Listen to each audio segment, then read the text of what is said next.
SMQBs, it's episode 133. Depending on who you ask, it may be 134. We had a little disagreement there, but I think this is 133 for the guys. Somebody give me a number we can rely on, since we don't know how to count our own episodes at this point. House, what do you got? The number for this week for me, is 1. That is the number of games remaining that the Phillies must win to repeat and qualify for the playoffs. The magic number is 1, and it is the number of our quarterback for the Eagles that I hope will give Milk fits tonight. We'll miss you, Milk, but enjoy the game and enjoy watching Jalen Hurts. Oh, well, I'll follow you up, House, since you took my idea. Mine's 5, and that is the magic number for the Texas Rangers to clinch the AL West for their first division title in umpteen years. Rooster, what do you got? 18.5. That's how many games back the Yankees are? That's where the Yankees currently sit, behind the first place Baltimore Orioles, my new team. Yeah. And I'm going to give you, my number is 0. And that is the number of home Nats games remaining this year. It's a very sad day in Mudville here in Washington, as Fort Nats Park will be quiet until April. But it looked like Mudville from the photos. It's also the number. It's also the number of the best Swift to enter an NFL stadium this weekend. DeAndre, not Taylor. This is a Taylor Swift free zone. Well, listen, it's not surprising that it's not surprising the first NFL comment on the show was about Taylor Swift. I mean, how else would we start? Should we start this weekend? All right, let's get to it. It's NFL Week 3. House, we're wrapping it up tonight with your team taking on Milk's team. I think it's safe to say that most people on this podcast right now are probably rooting for the Bucks, but let's talk about the whole weekend. You know, the other game tonight, do you guys know, I was thinking about this today. Oh, God, these 2 games Monday night. It is remarkable. Do you know that this is a rematch of a Super Bowl only 2 years ago between the Bengals and the Rams? Yeah. I mean, this is how quickly fortunes of NFL teams can change. Yeah. But look, I don't know how we can get past any part of the NFL Week 3 without discussing the team that was a 12.5-point favorite and number 1 in everybody's power rankings, and pretty much just hand them Lombardi. And I don't know. I mean, I didn't get to watch any of it. Oh, but God. Someone please just tell me how bad the Cowboys were against an atrocious Cardinals team. It was a bloodbath. The Cardinals were just gashing them, running the ball down their throats. It was one of those games where you just think Dallas is going to take over at some point and win this game, right? They're going to come back, but there was absolutely no evidence at any point in the game that they could come back and play well. You know what I mean? Like, you just figured they were going to turn it on, but they just looked awful the entire game. Well, they came out flat. They got gashed on the first possession. Dobbs, like a 50-yard run, a keeper around the corner. I mean, it was obvious that they had not come to play. Poor coaching, failed in all 3 phases of anything you can say bad about the Cowboys. Now, the second half. Wait. Before Before we go on, can we say bad things about the Cowboys? I mean, he's giving us. The Cowboys. I was going to. They dominated the second half. They couldn't put the fucking ball in the end zone. They were 1 for 5 in the red zone. Red zone sucks. Kellen Moore, come back. I mean, Mike McCarthy, you suck too. What the hell? The thing we have to do, though, is to make sure that we don't just blame this all on the Cowboys. The Cardinals came out with a hell of a game plan. They really did. And they beat a team that's like by far better than they are with this game plan, where they purposely baited Micah Parsons to rush up the field and then either ran at him or passed quickly away from him. And I mean, they were very impressive. I mean, the idea that they were trying to lose to the Giants, it looks really off base now, based on the way they've played the first half of the first two games and the entire game against the Cowboys. So here's the stats that I saw. That's very nice. That's nice of you. But can we please focus on the Cowboys? They do suck. Yeah, this is what's interesting. I saw these stats this morning, to Pope's point, that last year Kellen Moore's offense was number 1 in red zone scoring. This year, Mike McCarthy's offense is number 1 in red zone opportunities, but he had in week 1, 3 TDs on 4 red zone drives. Week 2, only 2 touchdowns on 6 red zone drives. And this week, 1 touchdown on 5 red zone drives. That's not very good. No, it's horrible. It's fucking horrible. It's like they have Staley calling the plays for them from the Chargers. I don't know. I mean, I'm interested to see when the real Cowboys will stand up, because they met a team in week 1 that I think we all agree is very much regressed in the Giants. They met a terrible team in week 2 with Zach Wilson at quarterback and the Jets. And they faced a pretty bad team. And so, yeah, they're 2-1, but I don't think they've faced real competition yet. And I'm not sure that this week against the Patriots, I think that's who's next. It is, yeah. So it's going to be interesting to see what team shows up when the Cowboys they go to San Francisco in week 5. We're going to find out a lot about that team. Yeah. But I think a larger point to Rooster is that some teams can probably figure out a better script now after the Cardinals showed them how to deal with Micah. Mm-hmm. He can be handled in a different way than other teams have been trying. And I think the Cardinals showed you a blueprint for maybe how to do that going forward. Well, let's not forget too, I mean, and maybe it's not getting talked about at all, but what, if any, effect did having Diggs out play? I mean, you lost Diggs, on Friday? Yeah. Thursday, Friday? He got hurt Wednesday or Thursday, and he was out. Okay. Out for the year. I mean, it's a bad loss. I'm not going to blame yesterday on not having Diggs, though, because it's not like they went after Bland the whole time, who came in for Diggs. They went after Gilmore, but the bottom line is they ran the ball down our throat. The defensive line got pushed back. The vaunted, defensive line. So you cannot blame that on the secondary. This game, no way, shape, or form you can blame on the secondary. Arizona guys had 180 yards rushing in the first half, which was the highest for an NFC team in 11 years and a half. You also you only scored what, 16 points? 16 points. What about that? Right. Inept offense. Well, I mean, again, 5 times in the red zone. I mean, McCarthy goes for it on 4th and 3 from the 4. If they kicked a field goal, they would have been, within a touchdown. They needed points there. Turn the ball over. Next time they came down, they fiddle farted around for 3 minutes trying to get Pollard up the middle. Then finally Dak threw, the interception. The game was over. Again, they had their opportunities. They just couldn't execute. To your point, Bland kept everything in front of him. He did give up some longish outs to Hollywood Brown, but no one burned him. No one burned him deep. No, and let's not forget that Diggs would routinely get torched. Yeah, he's a ball hawk, but he routinely would get torched.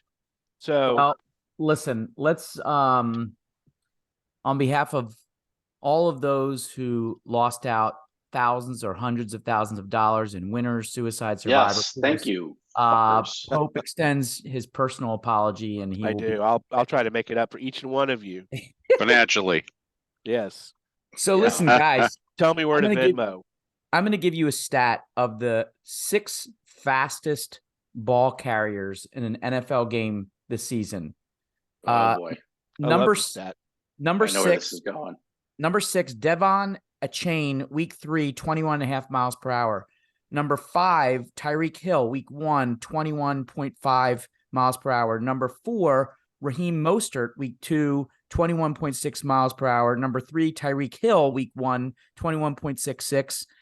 Number 2, Devon A-Chain, also week 3, 21.93. And number 1, Tyreek Hill, yesterday, week 3, 22.07 miles per hour. The 6 fastest ball carriers of the whole season are all in the same offense, 2 in the same backfield, one of whom is 31 years old, and Raheem Mostert. Mostert's the one who surprises me the most out of that. I knew the other 2 guys were burners, and I knew Mostert was underrated because you remember when he was healthy for the 49ers, he was a beast in the playoffs, but he was kind of a tough, rugged running back. I did not know he was that fast.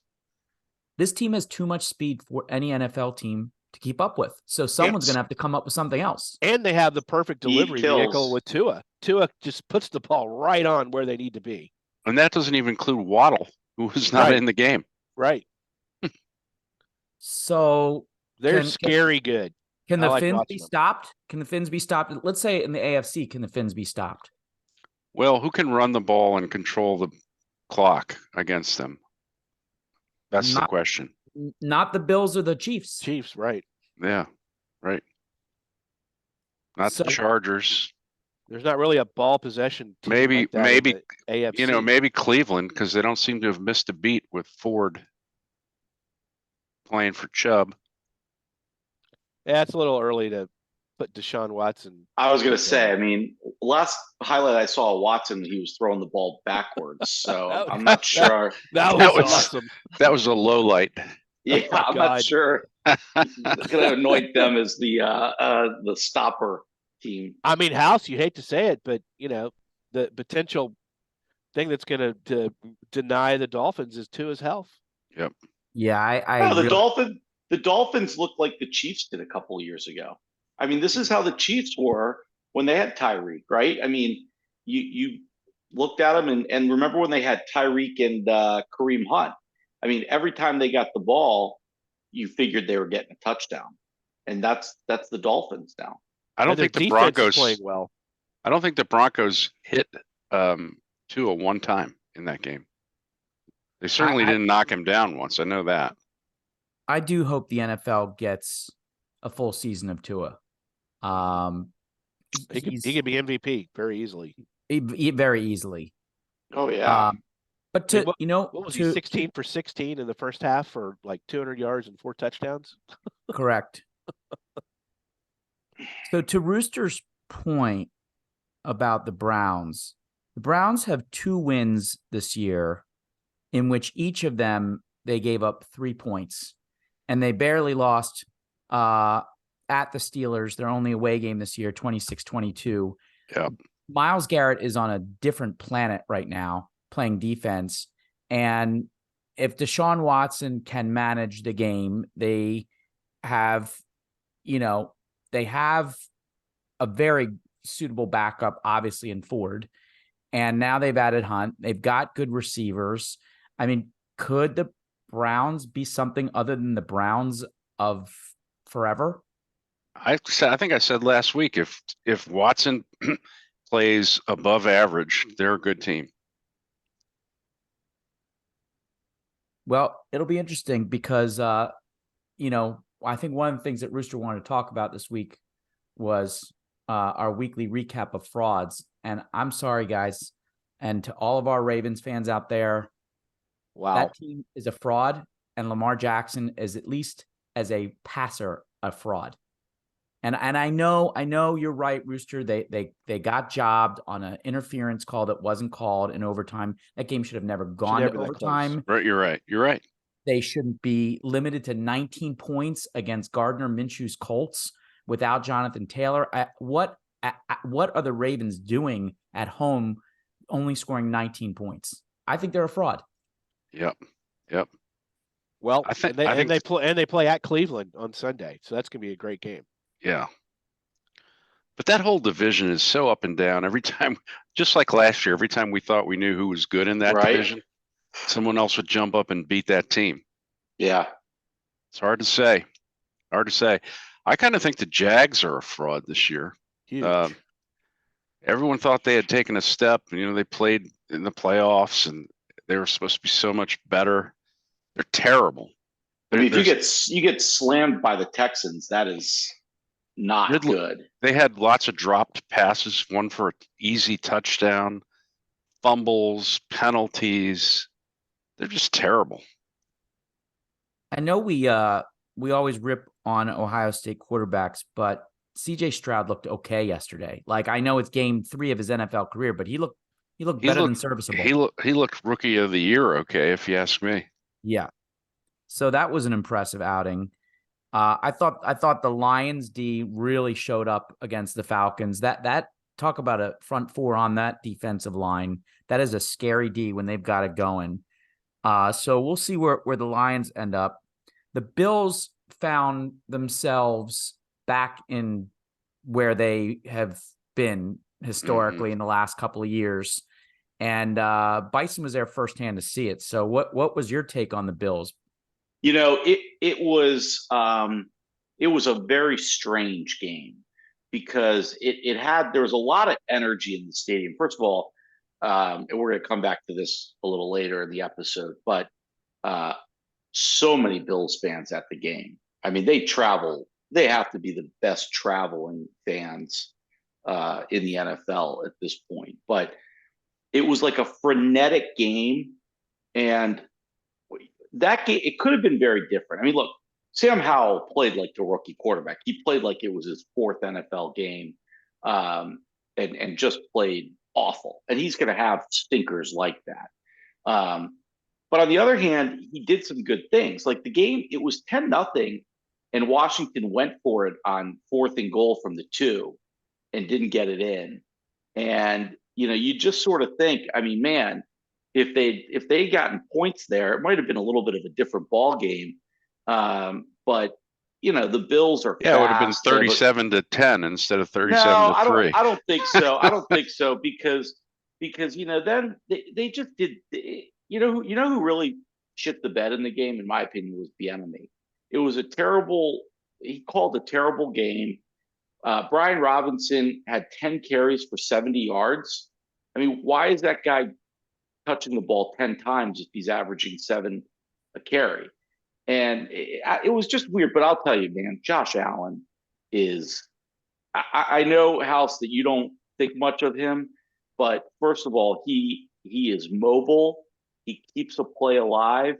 He was getting pressured a fair amount, and he made some throws that I'm just not sure there's any other NFL quarterback who could make some of the throws on the move that he was making. He was really impressive. I think if they get him to be a pocket passer, mostly, he's very, very dangerous. I do think, but once he starts making decisions with his legs and carrying the ball like a loaf of bread, I don't like the way he manages the ball, but he definitely can throw the ball great, and he's got tons of weapons. Yeah, he looked good yesterday. He looked really good yesterday. My daughter pointed out during the game, before she got so angry that she took off her Commander's hat and jersey. Very disappointed to hear that.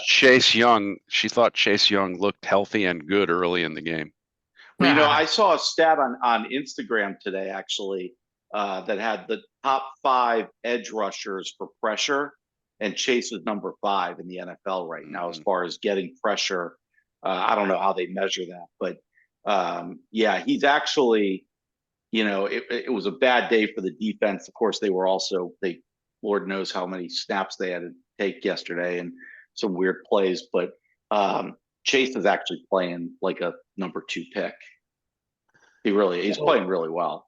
House, you mentioned the Falcons. To the extent that anybody thought they were good this year because of their early record, I think they are also a fraud. The Lions basically said, "Hey, we're not gonna let you run. And if you can throw the ball, go for it." And they can't throw the ball. Yeah, so they're so one-dimensional. They're going to be terrible. All right, so listen. In terms of frauds, not even frauds, just bad teams. We're gonna discount the winless Bengals because maybe they'll get off the schneid tonight. But there are 4 other teams that are 0-3. I want you guys to tell me who's gonna ultimately get the number 1 pick in the draft next year. Presumably Caleb Williams, although a couple of these guys have quarterbacks. The Vikings, the Bears, the Panthers, and the Broncos. Who's the worst team in the NFL? Bears. Is that consensus? Yeah. Well, we'll find out because I mean, the Bears and Broncos played each other this week. The Broncos just gave up 70 and lost to a team that lost 37-3. So the Broncos are pretty bad. They're pretty bad. They're pretty bad. I wonder if Sean Payton's going to stop dissing other coaches now that he's. Yeah, right. Oh, he was hot in his press conference. They're pretty bad, but the Bears don't look like they have any chance of turning it around. I don't know. They're both bad. There was a crazy rumor that we might have even talked about in the off season of the NFL on the pod, where someone floated the idea that because the Bears weren't exactly sure about Justin Fields, they could still trade him and probably get one of the best quarterbacks that came out of this draft, and maybe even some more. So the Bears not only held on to Justin Fields, but they traded away the pick that could have gotten them Jalen Carter, who went to the Eagles instead. But they have the Panthers pick. They do have the Panthers pick for this year? Yeah, that from the DJ Moore trade, I think. Okay. Number one over the Cardinals. The Cardinals and the Bears have 2 picks based on trades. Well, the Bears are going to need a lot. The Bears are going to need a lot because Justin Fields is not the answer. And yeah, they're a bad team. They're a bad team. So I don't know. That's the wrap. Anybody got anything else from week 3 in the NFL they want to cover? Oh, well, I think we ought to at least say a little bit more about the Dolphins. They're averaging 550 yards a game and 43 plus points a game. I mean, they're amazing. They're like a college. Yeah, it's like they're like an SEC team playing a Division III team. Well, we're going to find out because another game this week to watch, the Dolphins are playing at the Bills. Yep. Yeah. Let's see if the Dolphins come down to earth, and let's see what the Bills defense has in store. The Bills right now, remarkably, after a team scores 70 points in the NFL, the Bills still are a 3-point favorite. They get their home 3 points. Weather forecast is sunny and 75 degrees. I'm sure the Bills wish it was otherwise. That's perfect for Tua and the track meet. Yep. Yeah, I mean, Miami, I'm just looking back at who they've beaten, though. I mean, they beat the Patriots by a touchdown, and they beat the Chargers by 2. I mean, you could make a very similar argument that you made about the cow pukes and having not played great teams, right? I mean, this we'll find out. I mean, listen, there's the offense is unbelievable, but let's see what they do against a playoff team. I'll go back to what Rooster has been saying the first couple of weeks, and I think it still holds true that we are seeing a lot of still preseason action because these teams didn't get reps. Other than the Dolphins offense, no offense is high octane right now. Defenses are dominating. There are a lot of low scoring games. I just don't see these offenses in groove yet. And I think once we get beyond the first 4 weeks, which will essentially be preseason games, I think we're going to get into the real NFL season. What do you guys think the over-under is on at least 3 coaches being fired by midseason? Under, yeah. I mean, probably under. I'd fire Daly tomorrow if I were the Chargers. Staley? Yeah. And I think Matt Eberflus should be fired right now too. He's lost 13 straight games and has taken what was a promising end of the season with Justin Fields and turned him into a regression. He's gotten worse. I think the question always is in the NFL, like, where do you get a coach mid-season? You can elevate an offensive or defensive coordinator and just move everybody up the ladder. But, other than send some kind of message to the locker room, it's not really going to change the fortunes of your team during the season. I think Josh McDaniel won't be around at the end of this year. That's true. For the Raiders. He's terrible. And he's proven it every year that someone's given him a head coaching job. He can't be a head coach. Yeah, it's just not his bad head coach. Yeah. I mean, I don't think Rivera will be back in Washington. they've got too much talent to stick with Rivera. They need somebody who can manage that talent better. Yeah, and new owners. I mean, unfortunately they came in too late to do anything this year. Yep. So, all right, well let's listen to the Plaxico Locks, because we are a group that is worth betting on this year. Tad, you can put your money on us this year. I mean, Rooster's unstoppable. He went with the Seahawks like two other guys and moved to 3-0. Pope and Milk moved to 2-1, taking the Seahawks. The Ravens and Dallas both crapped the bed, and as a result, I dropped to 2-1, and Bison dropped to 1-2. But overall, four of us having winning records is remarkable for the worst bettors in the world. We have an early phone in from Raymond James Stadium from Milk, who is going this week with the Chiefs at minus 9.5. Wow. It's a big spread. Sunday night game. I think he's in pretty good shape to pace the Jets. The other fraud we didn't talk about. He must be banking. Spend any time talking about Zach Wilson. On Taylor making an appearance in the Big Apple. Mm-hmm. All right, so Bison, you're up. Wait, do we have a line on the Philadelphia-Washington game yet? I don't see one. Yeah, I didn't either. I'm gonna say it's gonna be Eagles -3. No, it's gonna be 7.5. It's 7 on ESPN. Yeah. Okay. -3. Can we agree to go with that? Yeah. You want that? You want that? I'm gonna take the Eagles -7. Crazy. Well, there goes his undefeated season. I was going to take Kansas City. I actually think the Niners is a safe pick, -14. No, every week you only get one pick. I know. Who are you taking? I like to talk all three. I'm going to take the Eagles. Bison, what you got? I'm taking the Chiefs. I got the Chiefs. Likes those big spreads. All right. I got Cowboys on a rebound, punishing the Patriots. Zeke's coming to town. Oh, yeah. Sorry about that, Pope. Never wanted to see Zeke succeed before. I have him giving 7. What do you have, House? Yeah, it's Cowboys -7. Yeah. It's funny. We have not been taking underdogs this year. And I got to tell you, I know the 49ers are scary good, and I know the Cardinals, but 14 points is a lot. It's a lot of points. I don't know. I'm having a hard time. I can't tell if the Vikings are throwing it in. I don't know. I'm going to go with the Chargers at home -5.5 against the Raiders. The Chargers can play. They're going to get their head out of their butt, and they're going to show up. The Raiders are bad. So Chargers -5.5 at home against the Raiders. Rivalry game. Interesting. That's the NFL. All right. Anybody got anything else there? No? Nope. Moving right along. Do we want to say anything about college football?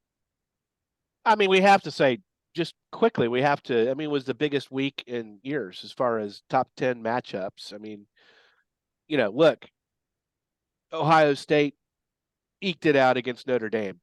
I don't know. I don't know if you guys watched the game. I'm not sure I'm sold on either team. I mean, it was an entertaining game, but I'm not sure either team is that great. We'll find out. Notre Dame goes to Duke this weekend, which ought to be really interesting. By the way, before you move on from Duke, can I just point out that Duke is currently ranked ahead of Alabama? They probably should be. How much does that hurt, Pope? Every team that they're ranked ahead of that's a college football power, it should embarrass them. But, look, Duke college game day is going to Durham. It's going to be a fun environment. We'll see if they can, was the Clemson game a fluke, or is Notre Dame going to take care of business? We'll see. Alabama bounced back against Ole Miss. A lot of people had them dead and buried. I'm not saying that they're completely back, but that was a big win. Florida State, are they going to be the fucking TCU of 2022? I mean, they should not have won that game against Clemson. You mean a team that you're rooting for? Yeah. No, we're never rooting for them. Let's check that quickly. Florida State was dead and buried if only their college graduate kicker, who was on his way to Wall Street before Dabo convinced him to come back and kick for him, had made a chip shot 30-yard field goal.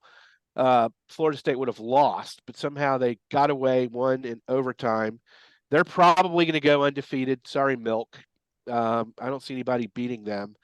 And then let's talk about what happened with Coach Prime, guys.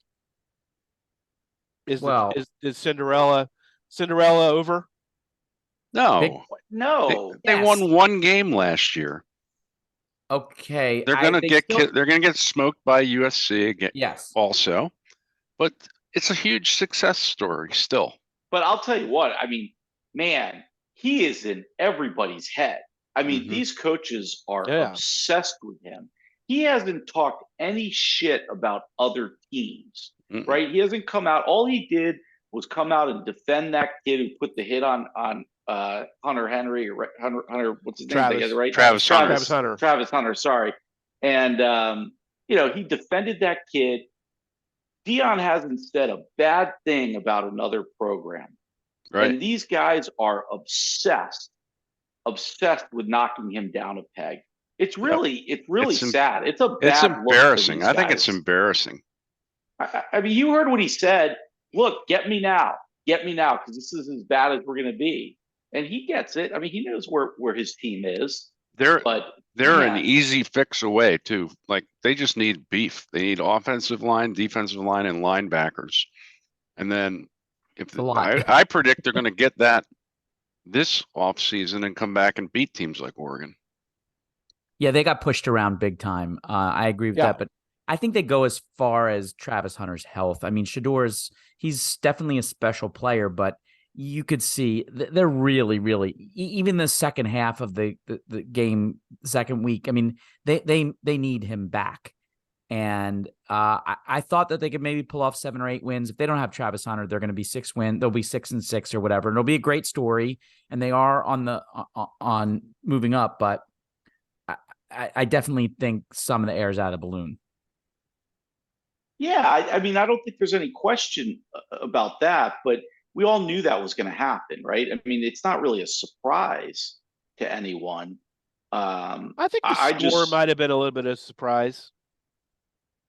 Yeah, maybe. But I mean, I guess the idea that Colorado wasn't going to be playing for a national championship this year is no surprise to anybody.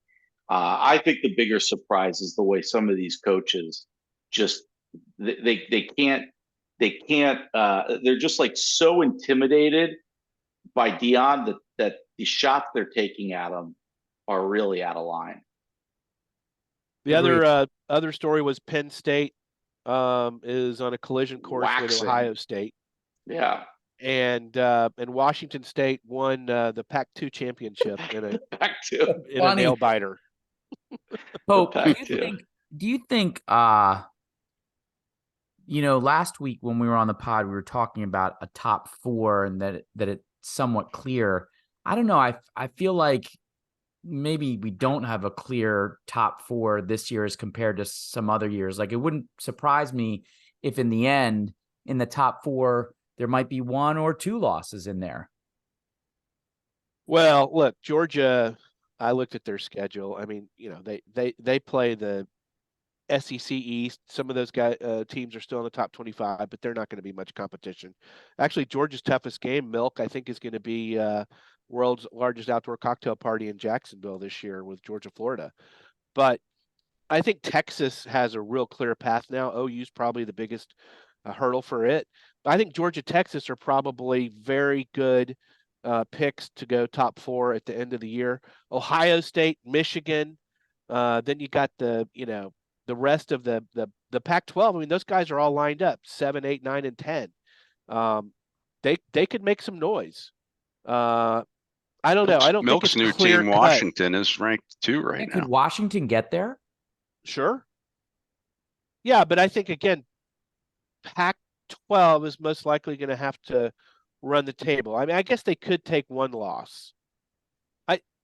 To your point, House, I think there will be only maybe one or two undefeated teams. You will have one-loss teams that are all going to be vying for 3-4. Yeah. Anything? So the Duke game is the one that's really juicy this week. Yeah, there's not anything close to last week as far as matchups. Yeah, Notre Dame at Duke is the only top 25 actual. LSU to Ole Miss, but yeah, that's the only big top 25 game I'm looking at. Utah at Oregon State on Friday night. Actually, that'll be a fun game too. Yeah. I still think Colorado USC is a fun game, and yeah, they may surprise some people. For sure. Learn from their ass whipping. Yeah. All right. Anything else on college football? Best news I've heard in college football in a long time is that we don't know who the top 4 is going to be. Right. Yeah. That's actually makes it interesting. Rooster, we've got 1 week of baseball left. You and I are just passive observers right now. Yep. Let's tee up the end of the season here. Half of my post Yankees dream is looks like it's dead. I was really hoping the Reds would get in. Doesn't look like they're going to, and as a result, we may be seeing the last game of Joey Votto's career this week, which is sad. Can you believe that guy's 40 years old? I was going to ask. Wow. Yeah. But the Orioles look like they're in a battle with the Rays still, but I think the Orioles will wrap it up and the Rays will get the wild card. Minnesota's wrapped it up in the Central, and Pope's Rangers are in a battle with Houston and Seattle, but good sweep against Seattle to keep you in it, Pope. Well, how about the Stros getting swept by the Royals, the 100 loss team at home? That's really bad. And losing 5 of 6 to the Royals in the last 2 weeks. Yep. Another super competitive division is House's division with Atlanta and Philly. Philly's going to get that wild card. I don't think you should worry about that. And then, as both central divisions are just bad relative to the rest of the leagues, Minnesota's got a .532 winning percentage, and Milwaukee in the National Central is .564. There's no chance of getting a wild card from either of those divisions, I don't think. And then the Cubs could still pull it off. For sure. Yeah, the Cubs, right now they have a wild card. The Cubs are tied for the last. That's right. I forget. I always forget we've gone to a second wild card. With the yeah. So the Cubs actually have a tough finish. I think they play all of their remaining games on the road against good teams. I forget who, but I think the Cubs had a tough row to go, and I think the Marlins. I thought the Reds were going to be the ones. They had an easy schedule, but they've just folded. I think Marlins and the Diamondbacks. The Diamondbacks had the good fortune of playing the Yankees, so they're one up on the Cubs in the loss column. Well, but the Diamondbacks are hosting the Astros last weekend, so that I think it's only a 2-game set, though. I think they have 4 games against the White Sox for the Diamondbacks, which is a weird end of season interleague, followed by 2 against the Astros.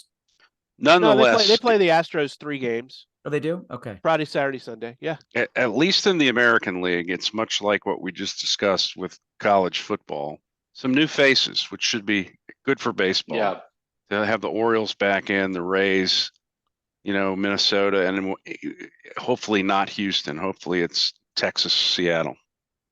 We'll be able to give a little bit of the playoffs. We'll be able to give a postseason preview next week because the season ends on Sunday. I don't think there'll be a game Monday. So Monday night when next week we ought to be able to give a full preview of the postseason. But we're almost there. Pretty remarkable turnaround for your Phillies, given the start to the season that they had. Yeah, it's many times you declared the season over. Phillies were 26-32. It was looking ugly.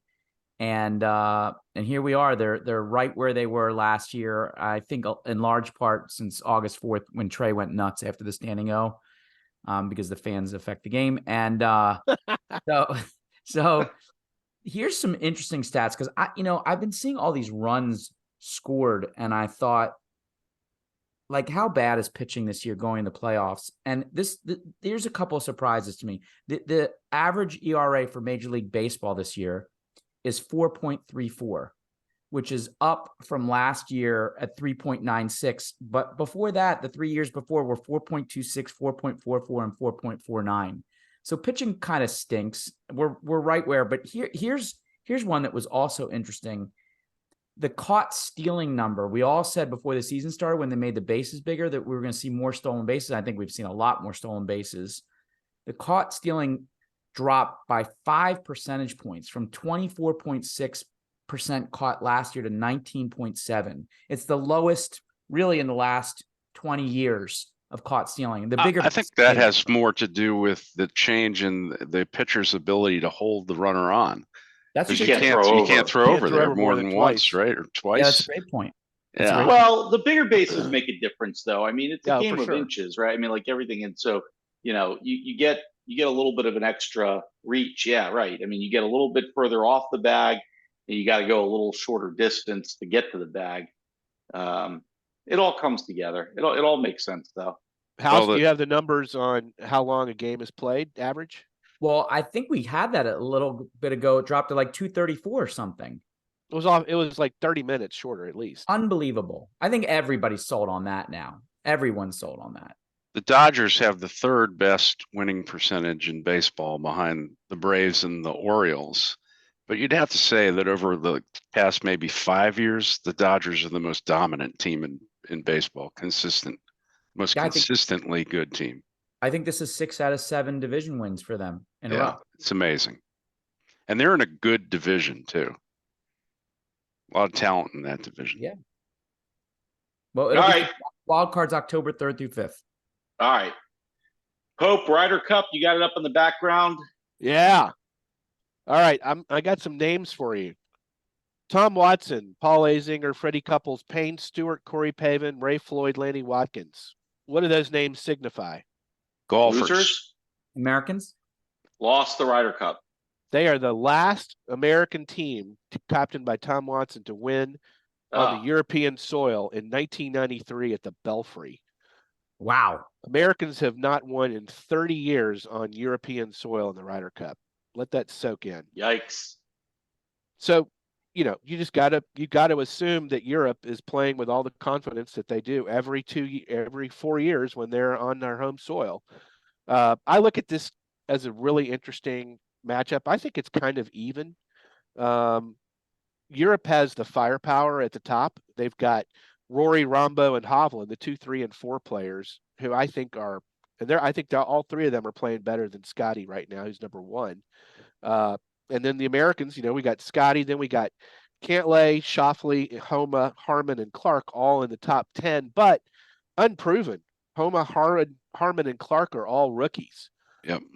So, we have depth with Koepka and JT was a very controversial captain's pick, but I still think he might actually contribute well.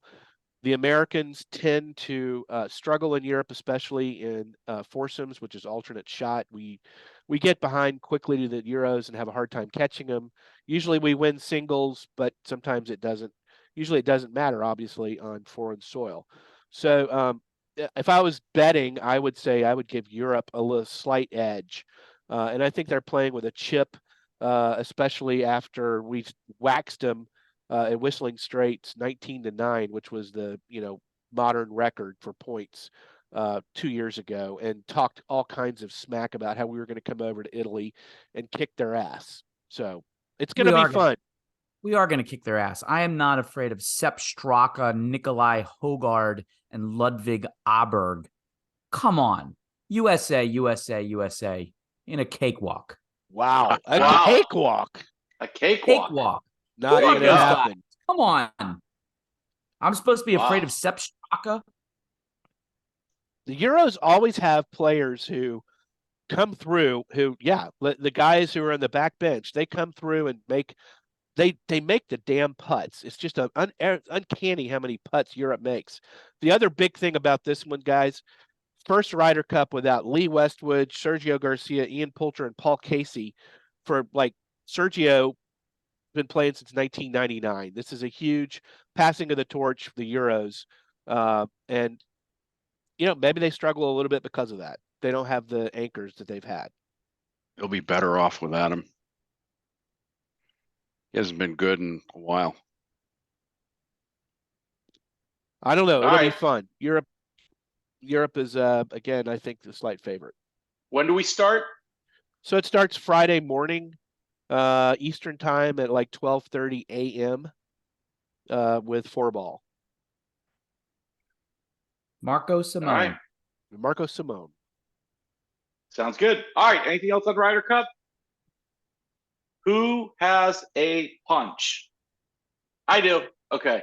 All right. I got to get this off my chest. Oh, boy. Sounds like a rant. Not really a rant, but I told you guys that you can't hurt me this year with the Commanders. It doesn't matter what happens to the Commanders. Dan Snyder is gone. He's been kicked out of Washington, D.C. He'll never return here. We have new ownership. The vibes are good. But I got a bone to pick with our fans. Okay? Guys, this week's punchable face for me are the Washington Commander fans. Let's go. The season ticket holders in the lower bowl who sold their seats. Oh, yeah. When the entire lower bowl of a stadium is the other team's color, those are season ticket holders selling tickets. Now, I know it was a little rainy out there, but you can't complain for 24 years about the owner and then get rid of him and not support the new guy. Stop selling your fucking tickets, people, and show up in the rain and cheer for the team. Really, I mean, I think I don't want to be too harsh because I think we got to learn a little bit how to be an NFL city again here. It's been dark, but this is fucking excusable.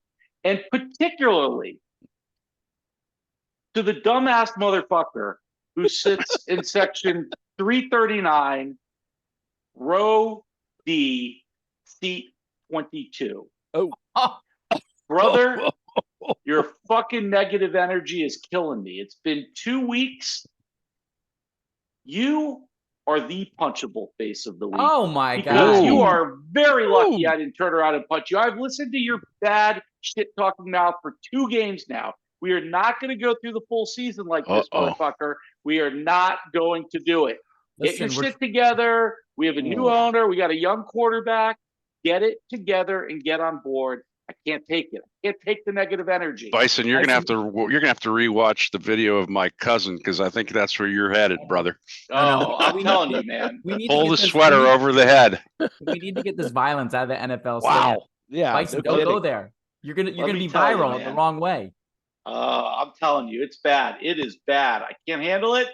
Just one season, guys. Just be a little understanding. Just show up. Don't sell your damn ticket and root for the home team. That's all. Root for the Commanders. Any other punches?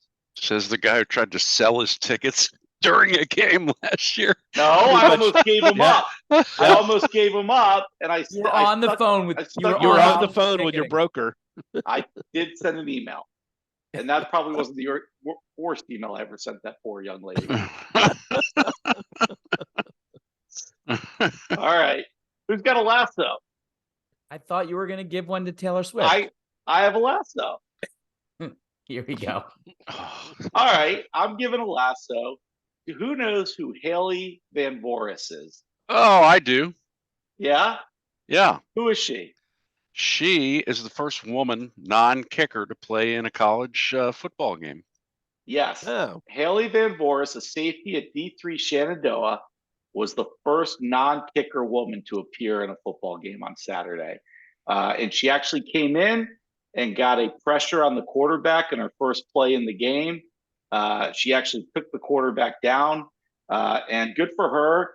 She's been working her butt off to get there, and it's pretty cool that she came in and actually made a play on the first time on the field. So right here in Virginia, Winchester, Virginia.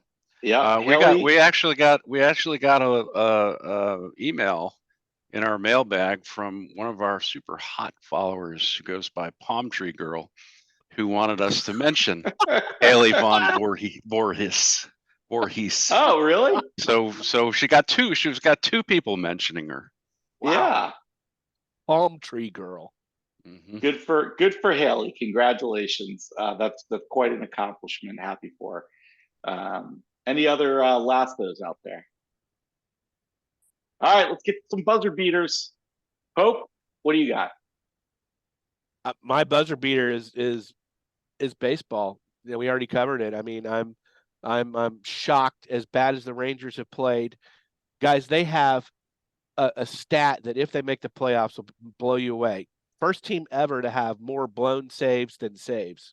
They're under 50% for saves. Wow. First team ever. They have like 38 blown saves and 34 saves. Somehow their hitting is carrying them. It's pretty amazing. And if they make the playoffs, they're going to get the second seed because Minnesota sucks. So they'll be in the division series. All right. House, what do you got for a buzzer beater? Yeah, I'm probably going to steal one from you, Bison. I'm sorry if I'm doing that, but reluctantly, I have to give a nod and congratulate the Red Bull F1 racing team on their constructor championship. It was never really close the entire year.